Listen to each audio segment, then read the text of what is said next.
wabarakatuh.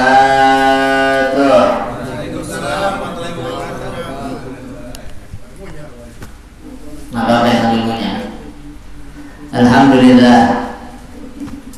Alhamdulillahirabbil alamin. Wassalatu wassalamu ala habibi rabbil alamin. Sayyidina wa habibina wa syafi'ina wa nuri qulubina wa maulana Muhammadin wa ala alihi wa sahbihi ajma'in. Allahumma salli ala sayyidina Muhammadin al-fatih lima ughliq al-khatim lima sabaq nasiril haqqi bil haqq al-hadi ila siratikal mustaqim wa ala alihi wa sahbihi haqqa qadrihi wa miqdarihi al-azim.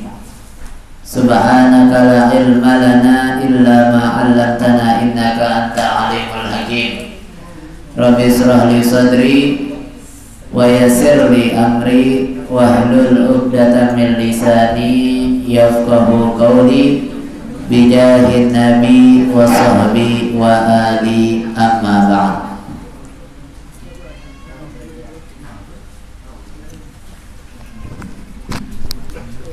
Yang sama kita hormati dan kita muliakan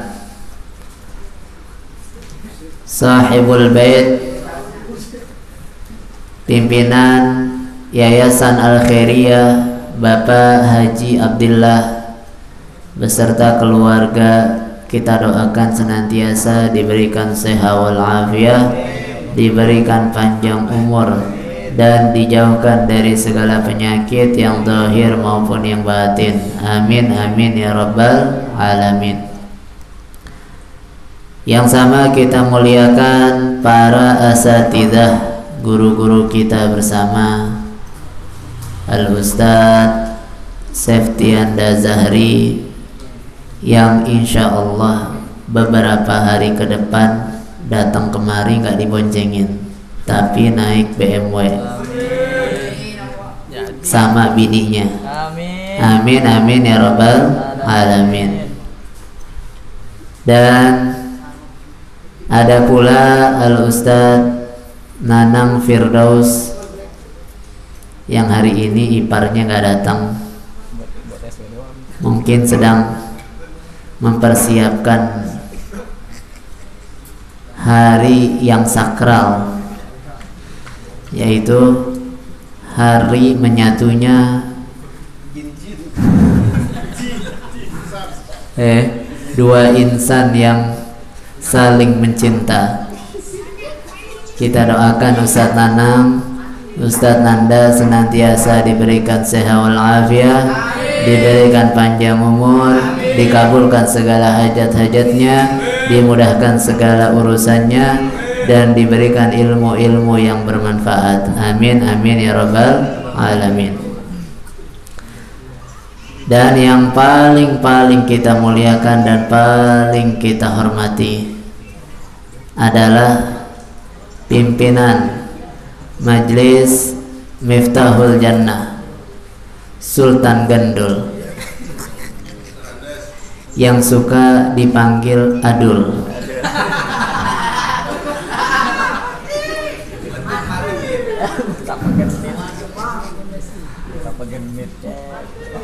Yaitu Bapak Dr. Andes Insinyur Profesor Haji Vicky Ardiansyah MSI, masih istri satu, masih satu istri. Kita doakan ketua kita ini diberikan sehat wal afiat, panjang umur, dan juga dijauhkan dari musibah, dari penyakit yang zahir dan yang batin. Amin amin ya rabbal alamin. Segenap jajaran Majelis Ta'lim, kepengurusan Majelis Ta'lim Miftahul Jannah yang dimuliakan oleh Allah Subhanahu wa taala, serta jamaah majelis taklim Miftahul Jannah yang dirahmati dan dimuliakan oleh Allah Subhanahu wa taala. Alhamdulillah, pada malam hari ini kita berkumpul kembali, bersatu kembali, bertemu kembali, dan duduk bareng untuk menghadiri majelis rutinan kita, yaitu majelis malam Sabtu Miftahul Jannah, yang tadi kita telah selesaikan pembacaan Rotib Haddad dan juga Rotib Al-Attas, serta gosoid atau insyadat atau salawat pujian kepada baginda Nabi besar Muhammad sallallahu alaihi wasallam, yang semoga dengan itu semuanya menjadi bersih hati kita, menjadi jernih pikiran kita, sehingga hati dan pikiran kita siap untuk menerima ilmu-ilmu yang datangnya dari Allah Subhanahu wa taala. Sebab ilmu itu adanya dan terletaknya di dalam hati, bukan di lisan. Ilmu itu bukan hafalannya kita ketika kita membaca apa yang kita hafal, bukan itu ilmu. Atau ilmu itu juga bukan apa yang kita sampaikan di depan orang, yang kita ceramahkan di depan orang, bukan itu ilmu. Ilmu itu adalah nur. Tahu nur? Hah? Tahu nur apa enggak? Tukang nasi goreng, betul. Ya. Ilmu itu cahaya. Al ilmu nurun wa nurullah la yuhda li asi, kata Imam Waqi' ketika Imam Syafi'i, kenal Imam Syafi'i? Imam Syafi'i ketika ngadu sama gurunya, Imam Syafi'i ngadu sama gurunya, ini murid sama guru, Imam Syafi'i muridnya. Ketika itu Imam Syafi'i ngadu sama Imam Waqi', gurunya namanya Imam Waqi'. Ini apa namanya, sebuah contoh. Murid manakala dihadapkan dengan sesuatu yang dia tidak bisa menghadapinya, maka dia mencari solusi atau mencari jalan keluar dengan bertanya kepada gurunya. Imam Syafi'i kasih contoh sama kita. Begitupun dicontohkan oleh sahabat-sahabat Nabi Muhammad sallallahu alaihi wasallam. Imam Syafi'i ngadu sama Imam Waqi', wahai Imam, hafalanku lemah, hafalanku mulai kesulitan untuk menghafal. Ini sekali berimam Syafi'i yang hafalannya dia begitu kuatnya, ngadu sama Imam Waqi', katanya hafalannya nggak kuat. Padahal hafalannya Imam Syafi'i, beliau itu kalau baca kitab, yang kanan dia hafal, dia baca, yang kiri udah separuh-separuh hafal, matanya melihat kemari, yang sebelah sini udah hampir hafal. Ini hafalannya Imam Syafi'i. Umur 7 tahun hafal Al-Quran, umur 15 tahun, umur 10 tahun hafal kitab Muwatta, umur 15 tahun sudah jadi mufti di kampungnya, udah jadi mufti. Siapapun bertanya masalah, rujukannya Imam Syafi'i. Ini Imam Syafi'i yang semacam itu masih ngadu sama gurunya karena sebab hafalannya, merasa hafalannya kurang kuat, merasa hafalannya lemah. Maka Imam Waqi' kasih jalan, kasih solusi, dan kasih nasihat. Apa nasihatnya? Kata Imam Waqi, kalau kamu mau dapat ilmu yang manfaat, ilmu yang berguna, maka ketahuilah ilmu itu adalah cahaya dari Allah Subhanahu wa taala. Bukan gurunya yang kasih ilmu, bukan ustadznya yang kasih ilmu, tapi Allah Subhanahu wa taala yang kasih ilmu. Allah Subhanahu wa taala.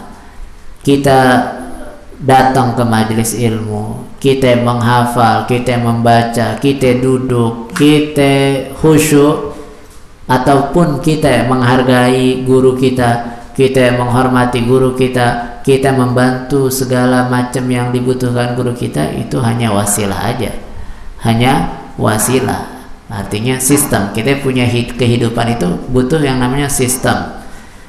Seperti halnya orang kalau jatuh, atau orang itu kalau lapar pasti cara menghilangkannya dengan makan. Itu udah pasti. Kalau udah makan biasanya orang kenyang.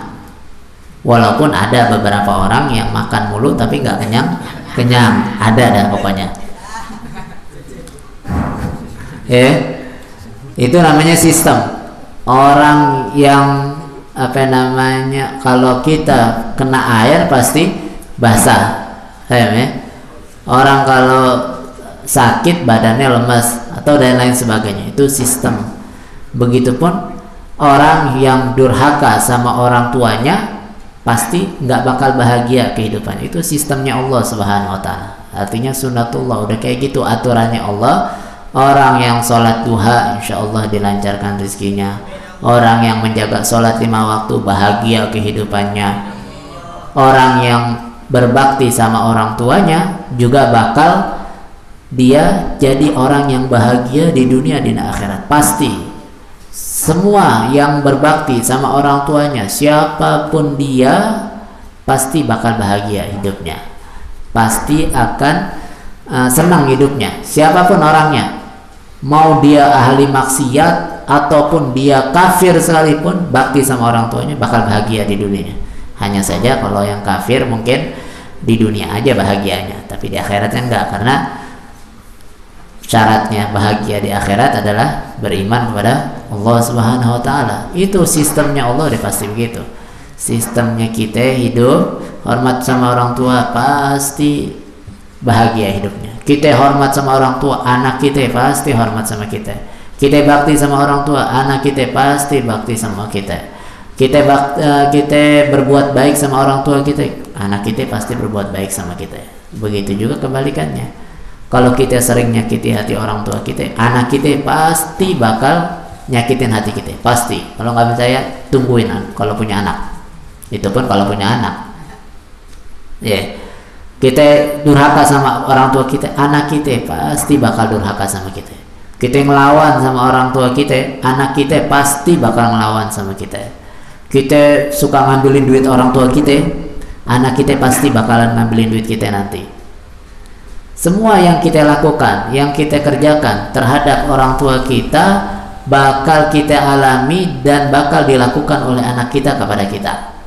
Karena itu sabdanya Nabi Muhammad SAW, birru aba'akum tabarrukum abna'ukum. Kalian bakti sama orang tua kalian, maka pasti niscaya anak-anak kalian bakal bakti sama kalian. Ini udah sunatullah, udah sistemnya Allah kayak gitu. Jadi kalau mau bahagia, bahagiain orang tua kita. Kalau mau rezeki kita, rizkinya raja. Kalau mau rizkinya kita, rizkinya sultan gandul. Kalau mau rizkinya kita, rizkinya rizkinya orang-orang yang hebat, rizkinya raja, maka jadiin orang tua kita itu raja, jadiin ibu kita itu permaisuri. Jangan jadikan ibu kita sebagai pembantu, jangan jadikan ibu kita sebagai babysitter, jangan jadikan ibu kita sebagai budak. Ya, rezekinya kita rezeki budak akhirnya. Rezeki kita ya rezeki pembantu akhirnya. rezekinya kita akhirnya jadi rezeki yang kelas bawah, karena kita jadikan ibu-ibu kita seperti budak, seperti pembantu, cuman bisa nyiapin makanan, cuman disuruh nyuci pakaian kita. Kalau perlu kita yang cuciin pakaiannya, kita yang bersihkan rumahnya, kita yang cucikan piringnya. Ini baru bakti sama orang tua. Kalau perlu kita cium kakinya setiap hari, kita cuci kakinya, kita minum airnya kalau perlu. Ini namanya bakti. Itu cara-cara mendapatkan keridhaan dari orang tua. Kita cium tangannya setiap hari, kita cium kakinya setiap hari, kita cuci kakinya sesekali, kita cuci kakinya, kita minum airnya. Dengan cara itu sehingga orang tua pasti 99,9% bakalan nangis terharu melihat anaknya bisa kayak gitu. Kalau ada yang bisa semacam itu, pasti tanpa kita ngomong apapun untuk minta maaf, kita lakukan itu, pasti orang tua bakal terharu, senang. Nah, ketika terharunya orang tua itu, dia bakal mengatakan, dia bakal doa, ya Allah jadikan anak saya ini anak-anak. Itu doa yang semacam itu yang kita harapkan. Itu doa yang bakalan dikabulkan oleh Allah Subhanahu wa Ta'ala, yang bakal menjadikan kita orang-orang yang dekat dan dicintai sama Allah Subhanahu wa Ta'ala. Maka cari keridhaan nama orang tuanya. Yang masih ada ibunya, yang masih ada bapaknya, khususnya yang masih ada ibunya, itu bersyukur sama Allah Subhanahu wa Ta'ala. Masih ada ibunya, itu jimat kita. Gak usah kita repot-repot jauh-jauh cari jimat kemana-mana, cari jimat ke gunung ini, ke kuburan ini, ke dukun sini, dukun sana. Gak perlu itu semuanya.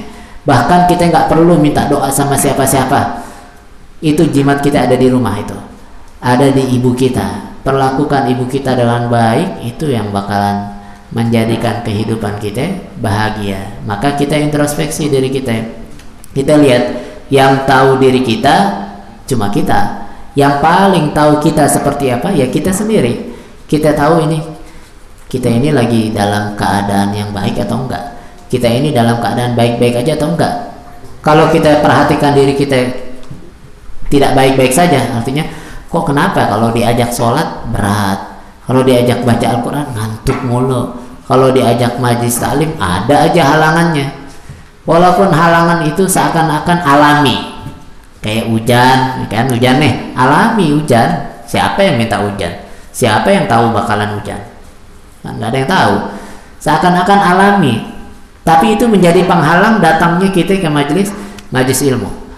Atau giliran mau jalan berangkat diajak tempat lain yang lebih enak, yang lebih seru. Pada intinya, poinnya tetap kita nggak sampai ke tempat yang semacam ini, ke majlis-majlis taklim, nggak sampai. Ada aja halangannya. Ada halangan nih, kenapa? Harusnya kita bisa introspeksi diri kita. Ketika setiap kita ingin melakukan kebaikan, apapun kebaikannya selalu ada halangannya. Jangan-jangan saya ini nggak menjaga sholat 5 waktu. Jangan-jangan saya ini kurang ajar sama ibu saya. Nyari kerja di sana, nyari kerja kok susah banget, kerja sono nggak dapat. Kerja ngelamar di sana ditolak, ngelamar di sini ditolak. Baru kerja sehari 2 hari dipecat. Nyari ini ketemu ada duitnya banyak dapat nih, tapi caranya salah, nyuri atau nipu atau duit nemu.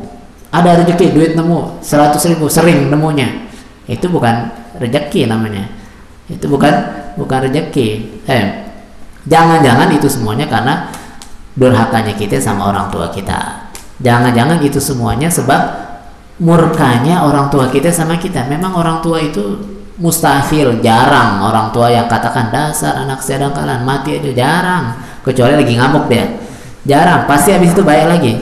Mungkin nggak akan mengatakan yang semacam itu, tapi perlakuan kita sama dia yang menyakiti hatinya orang tua kita, Allah lihat. Allah lihat. Orang tua kita nggak bakal marah mungkin, tapi Tuhannya orang tua kita bisa marah karena perlakuan kita sama orang tua kita. Maka kita hargai orang tua kita, kita perbaiki. Yang kemarin udah biarin, yang kemarin salah bakal hilang, yang kemarin melakukan kehilafan, kesalahan, hilanginnya dengan apa? Wa'at bi sayyi'atal hasanata tamhuha.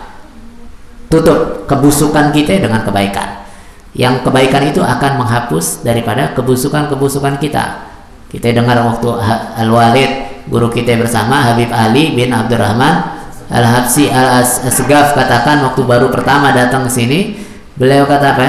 Orang yang bertobat dari kesalahannya itu sangat dan lebih Allah cintai. Lebih Allah cintai dari apa? Dari orang yang kehilangan semua bekalnya ketika berpergian, hilang. Ada orang berpergian padang pasir. Kalau dulu berpergian padang pasir pakai onta, barang-barangnya semua ada di onta. Barang-barangnya semua ada di onta, semua kebutuhannya selama perjalanannya nggak sebentar, 6 bulan, 3 bulan dan seterusnya. Itu barang-barang yang ada di onta semuanya hilang sama onta-ontanya. Bingung dia, kan bingung tuh, padang pasir, makanan di situ semuanya, minuman di situ semuanya, nggak ada orang, sendiri-sendiri. Bingung dia, kehilangan itu. Tahu-tahu dia cari, saking capeknya dia nyari, sampai tidur dia, ketiduran. Tidur pas melek-melek, ternyata ontanya ada depan mukanya. Kira-kira gimana tuh perasaan dia? Girang banget tuh. Alhamdulillah, kalau bisa nangis dia. Karena gembira, ini ontak balik lagi, alhamdulillah. Balik lagi, ketemu juga nih, alhamdulillah. Itu senangnya dia, dari senangnya Allah melihat hambanya taubat kepada Allah, lebih senang lihat hambanya taubat. Dari kegembiraannya dia ini, Allah lebih senang lihat hamba yang taubat kembali kepada Allah Subhanahu wa Ta'ala. Maka nggak ada kata terlambat untuk kita kembali kepada Allah. Nggak ada kata terlambat untuk kita bakti sama orang tua kita. Nggak ada kata terlambat untuk kita menghormati orang tua kita. Biasa kalau kita canggung sama orang tua, jarang ngomong, nggak bisa ngobrol dan lain sebagainya, nggak apa-apa lah. Kalau kita nggak bisa ngomong atau karena kecanggungan kita cari keridhaan orang tua kita dengan tingkah lakunya kita. Mungkin kita bisa cuci piring, mungkin kita bisa cuci baju sendiri, mungkin kita nggak bisa itu, kita malu. Ya udah, kita tidak menyuruh sedikit pun kepada orang tua kita. Dengan cara itu nanti orang tuanya ngeliat, nanti lambat laun hatinya akan menjadi ridho. Keridhaan yang datangnya dari hati orang tua itu yang bikin kehidupan kita bakal bahagia. Ini makanya kita mulai saat ini kita coba berpacu, berusaha, berlomba-lomba gimana pun caranya mendapatkan keridhaan orang tuanya. Sebab itu salah satu kunci. Kita kan hidup, kita mau cari bahagia di akhirat. Yang kita tahu bahagia di akhirat masuk surga. Masuk surga kuncinya banyak. Masuk surga kuncinya banyak. Ada kuncinya la ilaha illallah, ada kuncinya sholat 5 waktu, ada kuncinya dermawan, ada kuncinya macam-macam. Kita punya kunci satu yang Allah kasih tahu, itu jimat kita. Kalau kita punya orang tua, ibu, itu jimat kita untuk sampai kepada Allah. Kita nggak pinter, kita bodoh, kita nggak bisa macam-macam, kita nggak cerdas, nggak ini. Itu cara masuk surga bisa lewat situ, bisa lewat ibu kita. Kalau ibu kita meninggal, ibu kita nggak ada, udah hilang kuncinya. Bahkan ketika seorang ibu meninggal dunia, meninggalkan anak-anaknya, maka ketika itu juga di arasy-Nya Allah Subhanahu wa Ta'ala ada yang berseru, ada yang mengatakan, wahai hamba yang kemarin ridhonya Allah dikaitkan atau digantungkan kepada ibumu, maka saat ini mana? Gak bisa, udah cari sendiri. Kalau jadi istri masih ada, istrinya bisa mendapatkan keridhaan Allah melalui keridhaan suami kita. Sedangkan di sini kita nggak akan ada yang menjadi istri. Semuanya kan suami ini. Ada yang istri di sini? Nggak ada. Semuanya suami. Lewat mana lagi? Nggak ada. Itu jimat satu-satunya kita, anak laki-laki. Jimat satu-satunya ibu kita. Makanya anak laki-laki sampai kapanpun dia tetap menjadi miliknya ibunya. Apapun yang dia hadapi, dengerin kata ibunya. Jangan dengerin kata orang lain, jangan dengerin kata siapa-siapa. Utamakan ibu kita. Jangan kita nantinya punya istri yang cantik, yang kaya raya dan lain sebagainya, kita lebih dengerin istri kita lebih patuh sama istri kita. Jangan. Ibu kita jangan sampai udah dicontohin sama sahabat Nabi, kesulitan ngucapin la ilaha illallah ketika akhir hayatnya karena lebih ngutamain istrinya dibandingkan ibunya. Maka contoh-contoh orang-orang yang durhaka udah banyak kita tahu. Yang paling terkenal walaupun kita nggak tahu kebenarannya itu maling kundang. Maling kundang kita udah tahu, dan banyak orang-orang yang mendapatkan kemuliaan atau bahkan mendapatkan kemurkaan sebab durhaka sama orang tuanya. Maka kita hargain orang tua kita hormati. Mungkin dengan kita memperbaiki hubungan kita dengan orang tua kita, kehidupan kita jadi baik, kehidupan kita jadi bagus, kehidupan kita jadi sempurna semuanya. Yang tadinya kalau diajak maksiat gampang banget, yang tadinya diajak baik susah banget, mungkin dengan berbakti sama ibu kita bisa gampang dan dimudahkan untuk berbuat baik. Dan memang ketika berbuat baik itu ada aja halangannya, ada aja ujiannya. Ujian itu biasa, ujian itu biasa, tinggal kita hadapi sesuai dengan apa yang diridhoi oleh Allah Subhanahu wa ta'ala. Ini dia, ini orang tua kita. Perhatian orang tua kita walaupun sebagian besar dari para ulama itu katakan seperti Imam Al-Iskandari, beliau itu lebih memuliakan gurunya dibandingkan memuliakan ibunya, dibandingkan memuliakan orang tuanya. Ketika ditanya, kenapa kok kamu itu lebih memuliakan gurumu dibandingkan memuliakan orang tuamu? Maka Imam Iskandari katakan, orang tuaku menurunkan aku minal a'la ilal adna, dari tempat yang tinggi ke tempat yang rendah. Dari tempat yang tinggi sebelum kita dilahirkan, kita berada di alam sebelum kita dilahirkan, kemudian kita dikeluarkan oleh orang tua kita ke tempat yang rendah. Di mana? Di dunia. Dunia ini tempat yang rendah. Nggak ada dunia ini tempat-tempat yang bagus. Nggak ada dunia ini tempat-tempat yang selamanya. Dunia sebentar. Dunia tempat bercocok tanam. Dunia tempat mencari kebaikan dan lain sebagainya. Dari tempat yang baik ke tempat yang tinggi menuju tempat yang hina. Dunia. Wadih dunia daniyah. Apa? Wadih dunia damimah. Hawadisuha kathira wa muddatuha qasira, kata Imam Haddad. Ini dunia hina. Kejadiannya atau ujiannya banyak. Waktunya di dunia sebentar aja, 60, 70, 80. Mungkin anak-anak sekarang nggak, jarang sampai 100. 80, 70, 40 aja udah goyang jalannya. Ini dia dunia. Imam Iskandari itu sebabnya.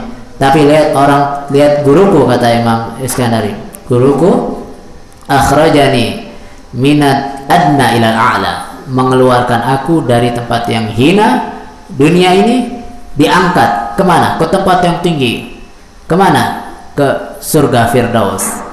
Surga diangkat. Murid-muridnya, seorang guru mengangkat muridnya dengan nuntut ilmunya, dengan sehingga seorang murid bisa mencapai derajat di sisi Allah yang tinggi, bahkan bisa sampai masuk ke dalam Firdausil A'la. Ini dia Imam Iskandari. Kenapa dia lebih memuliakan gurunya? Ada yang mengatakan ulama, kenapa kamu lebih memuliakan orang tuamu, gurumu dibanding orang tuamu? Ya, sebab karena aku tidak akan bisa mengetahui gimana cara menghormati orang tuaku kalau bukan karena guruku. Kalau bukan karena guruku. Lihat bagaimana Syekh Ali bin Abdullah Baros. Syekh Ali bin Abdullah Baros. Tahu Syekh Ali bin Abdullah Baros? Muridnya daripada Al-Habib Umar bin Abdurrahman Al-Attas yang rotibnya kita baca tadi. Apa yang terjadi sama beliau? Beliau itu belajarnya nggak belajar rajin kayak santri-santri yang biasa. Kalau mondok kita belajar, santri ngafal, baca, ngafal, mutola'ah, murojaah, belajar doang deh. Ini enggak. Imam Ali ini enggak. Syekh Ali Baros ini enggak kayak gitu. Kerjaannya dia kalau yang lain lagi ngaji, lagi belajar sama Habib Umar, dia nyiapin kopi, dituangin kopi, taruhin satu-satu buat santrinya, disiapin kopi, disiapin ini segala macam. Itu Syekh Ali bin Abdullah Baros. Sampai suatu ketika Habib Umar ketika sedang ngajar di majelisnya ada tamu, dan orang-orang karena di situ banyak daripada aulia mengatakan, "Ja Khidir, datang Khidir, datang Khidir." Di depan pintu sebelah sana ada orang-orang yang situ ada bilang, "Ada Nabi Khidir datang, Nabi Khidir." Semua orang-orang yang ada di situ lari berebutan, pengen salaman sama Khidir, pengen salaman sama Nabi Khidir, pengen tabarukan sama Nabi Khidir. Ketika itu Syekh Ali bin Abdullah Baros nggak lari ke sono, dia lagi sibuk mijitin daripada Al Habib Umar bin Abdurrahman Al-Attas, dipijitin lagi.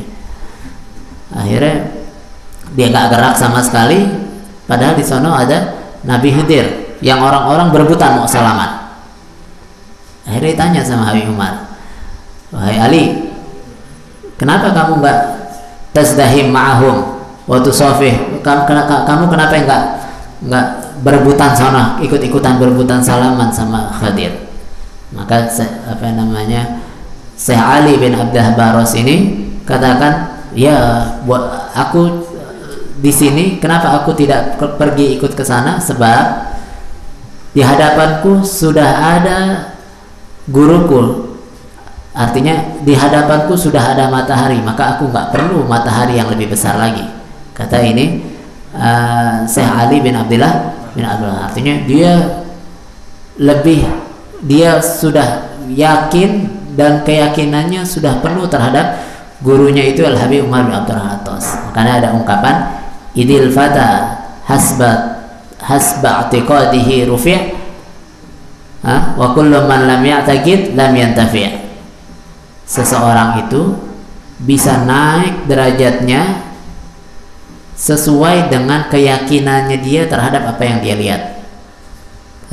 Seperti Syekh Ali bin Abdul Baros, yang ternyata Syekh Ali bin Abdul Baros itu menjadi khalifah pengganti dari majelisnya Al Habib Umar bin Abdurrahman Al-Attas, dapat derajat yang semacam itu padahal nggak belajar, padahal belajarnya kita anggap belajar nggak sungguh-sungguh seperti yang lainnya, lebih banyak khidmahnya, lebih banyak bantunya. Maka kita yang membantu di dalam majelis ini, baik yang membantu dalam di bagian foto-foto, dalam bagian bikin ini bikin itu, atau yang bagian pukul-pukul hadroh, nggak baca qasidah dia mukul doang.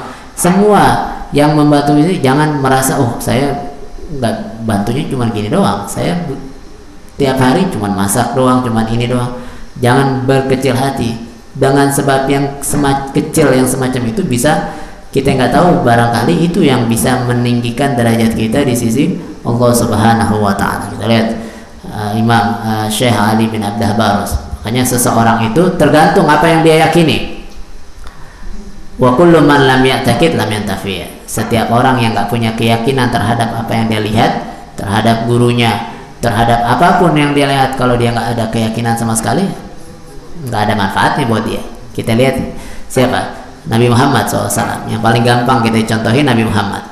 Kayak apa Nabi Muhammad? Wah, kita sulit untuk menggambarkan Nabi Muhammad. Kita lihat sekelilingnya yang dapat kemuliaan sebab Nabi Muhammad siapa? Sayyidina Abu Bakar As-Siddiq. Kita sebut Sayyidina Abu Bakar As-Siddiq, walaupun banyak di antara sahabat yang lainnya. Sayyidina Abu Bakar As-Siddiq, kenapa dia bisa dapat makom yang tinggi padahal dia bukan nabi? Bahkan dia dikatakan Sayyidina Abu Bakar As-Siddiq ini orang yang paling afdol setelah Nabi Muhammad SAW. Ini Sayyidina Abu Bakar Siddiq. Kenapa kok dia bisa dapat kayak gitu? Beliau itu bisa mendapatkan kemuliaan itu kenapa? Sholatnya enggak. Sahabat Nabi dikatakan ibadahnya itu masih kalah sama ibadahnya para tabiin. Tapi para sahabat ini, Sayyidina Abu Bakar satu aja kita sebut, kok dapat derajat yang semacam itu, bisa jadi memiliki derajat yang tinggi. Ternyata setelah kita teliti, Sayyidina Abu Bakar tidak pernah melihat Nabi Muhammad kecuali dia memandang Nabi Muhammad dengan penuh keagungan, dengan penuh kepercayaan dan penuh keyakinan. Kita lihat ketika Nabi Muhammad pulang Isra Mi'raj, Nabi Muhammad cerita, oh saya habis jalan-jalan ke Baitul Maqdis terus ke langit. Ini kalau orang tanpa keimanan, tanpa keyakinan disangka orang gila. Ngomong ngaco nih, ngawak. Dalam satu malam, nggak sampai sebulan 2 bulan, semalam nggak ada kendaraan pesawat. Tapi Sayyidina Abu Bakar langsung yakin. Saya percaya. Bahkan yang lebih menakjubkan dari yang kau ceritakan wahai Muhammad, aku percaya. Dengan keyakinannya itu dia dapat derajat yang tinggi. Sebelahnya Sayyidina Abu Bakar ada siapa? Ada Abu Jahal. Ada Abu Jahal. Tahu Abu Jahal? Apa yang dia dapat? Abu Lahab, bahkan pamannya Nabi, apa yang mereka dapat?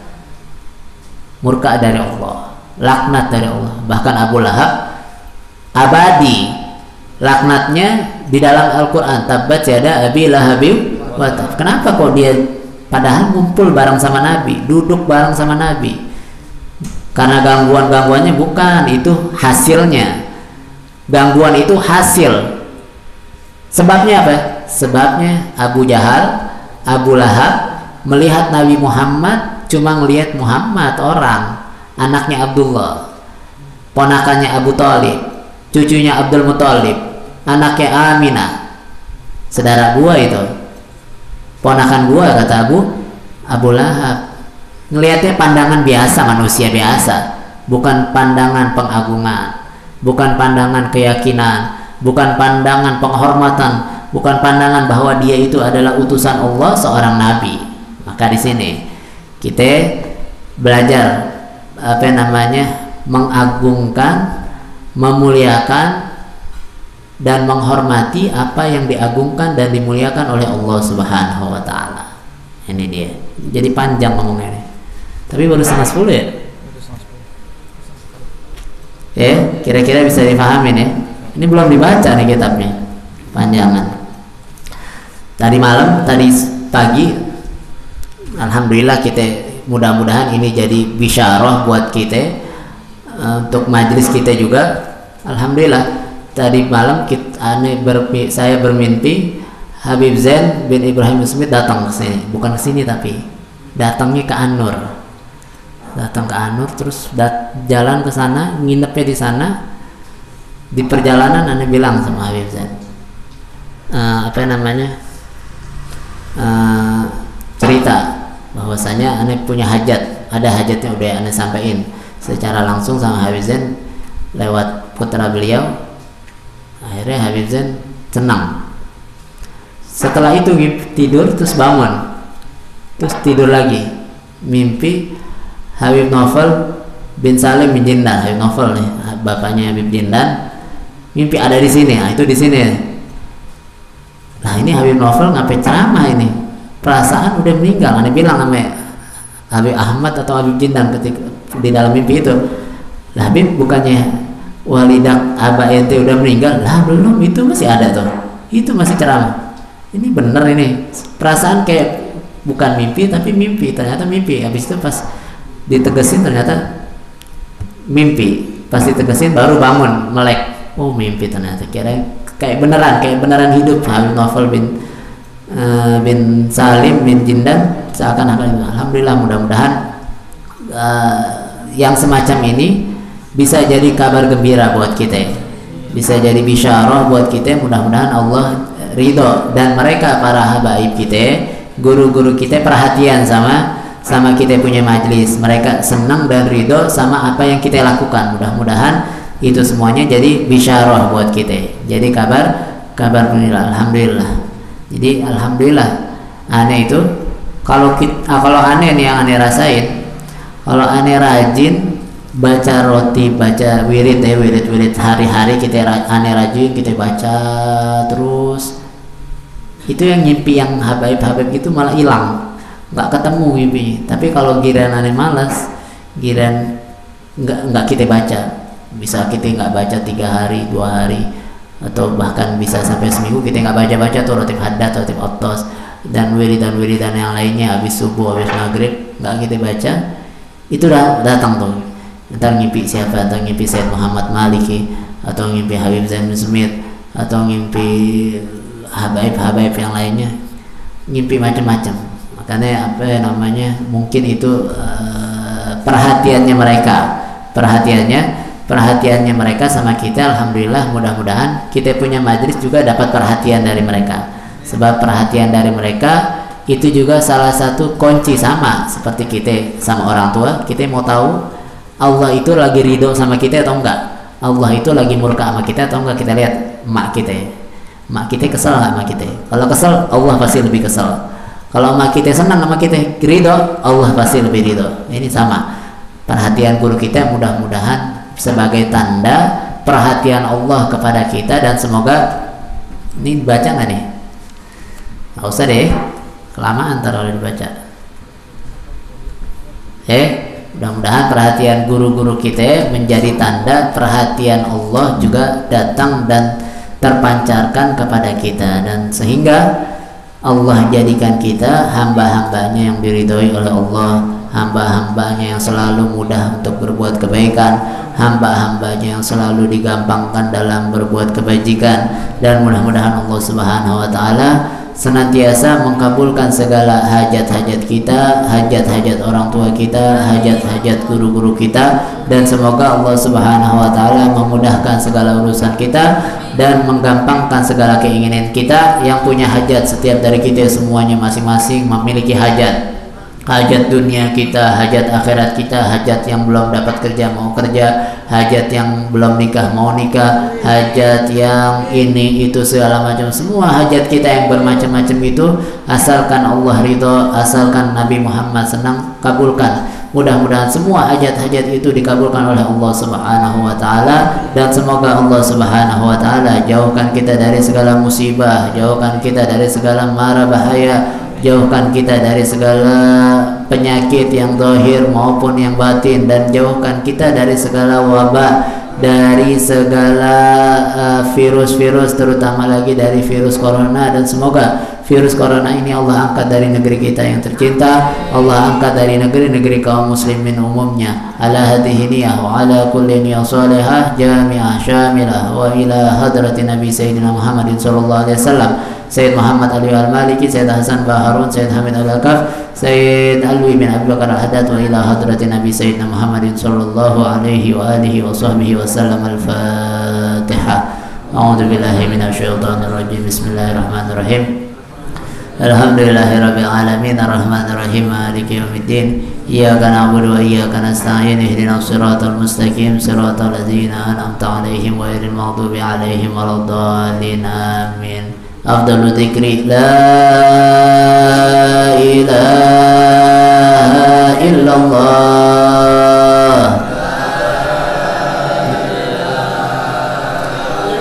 al-mawjud fi kulli zaman,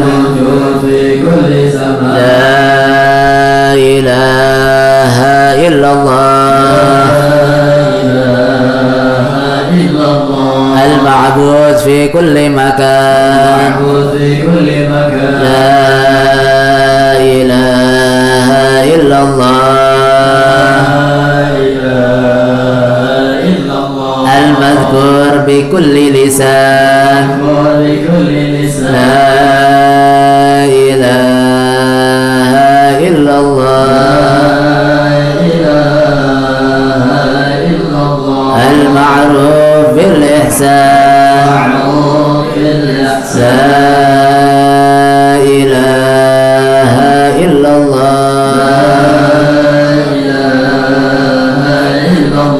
kulla yawmin huwa fi shan.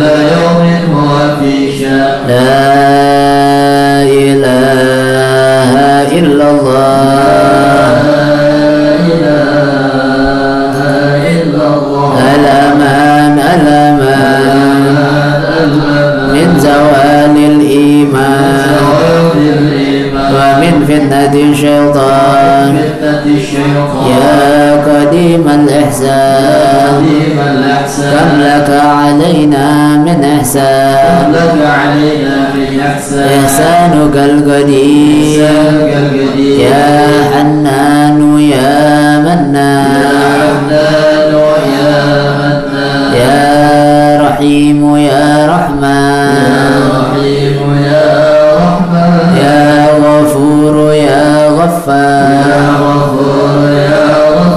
اغفر لنا وارحمنا اغفر لنا وارحمنا وأنت أرحم الراحمين كلمة أقضى حكي عليها نهي وعليها نموت وبها نبعث إن شاء الله تعالى ونحن من الآمنين آمين بالسر المأسورة الفاتحة. أعوذ بالله من الشيطان الرجيم. بسم الله الرحمن الرحيم. الحمد لله رب العالمين الرحمن الرحيم مالك يوم الدين إياك نعبد وإياك نستعين اهدنا الصراط المستقيم صراط الذين أنعمت عليهم غير المغضوب عليهم ولا الضالين آمين. Udah beres, Beb? Udah beres? Udah rapi?